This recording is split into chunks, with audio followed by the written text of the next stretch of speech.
வணக்கம் நிகிதா. தலைநகர் டெல்லியில் கரப்பான்பூச்சி ஜனதா கட்சியின் சார்பில் நீட் தேர்வு குளறுபடிகளை கண்டித்தும் இதற்கு பொறுப்பேற்று மத்திய கல்வி அமைச்சர் பதவி விலக கோரியும், அதே போன்று கரப்பான்பூச்சி ஜனதா கட்சிக்கு ஆதரவாகவும் இளைஞர்களுக்கு ஆதரவாகவும் டெல்லியில் போராடுபவர்கள் மீது நடத்தப்பட்ட தடியடியை கண்டித்தும் காட்பாடியில் உள்ள வேலூர் சட்டக்கல்லூரி மாணவ மாணவிகள் சுமார் 200க்கும் மேற்பட்டோர் கல்லூரியின் வாயில் முன்பு கண்டன கோஷங்களை எழுப்பி ஆர்ப்பாட்டத்தில் ஈடுபட்டனர். மேலும் இவர்கள் வைக்கக்கூடிய கோரிக்கை என்னவென்று பார்த்தோம்னால், ஓய்வு பெற்ற உயர்நீதிமன்றம் அல்லது உச்சநீதிமன்ற நீதிபதிகள் தலைமையில் ஒரு கமிஷன் அமைத்து ஜந்தர் மந்தரில் என்ன நடந்தது, யார் இதற்கு காரணம், எத்தனை பேர் பாதிக்கப்பட்டுள்ளார்கள், எத்தனை பேரை காவல்துறையினர் கைது செய்துள்ளனர், தடியடிக்கு உத்தரவிட்ட அதிகாரிகள் யார் என்பது குறித்து முழுமையான விசாரணை செய்து உரிய நடவடிக்கை எடுக்க வேண்டும். அதே போன்று நீட் தேர்வால் உயிரிழந்த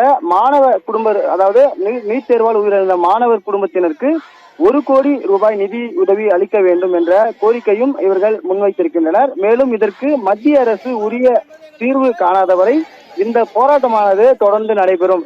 அதாவது மாணவர்களை அடக்குவதை விட இது போன்ற மாணவர்களுக்கு எதிராக இருக்கக்கூடிய சட்டங்களை திருத்த வேண்டும் என்ற ஒரு முக்கிய கோரிக்கை அவர்கள் முன்வைத்திருக்கின்றனர்.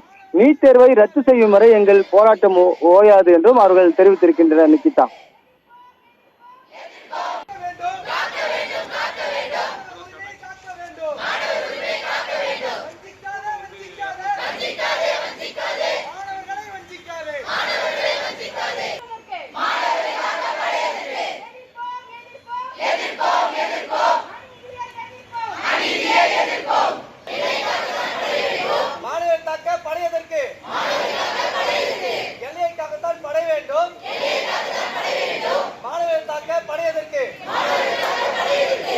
அடக்குமுறைக்கு அஞ்ச மாட்டோம்.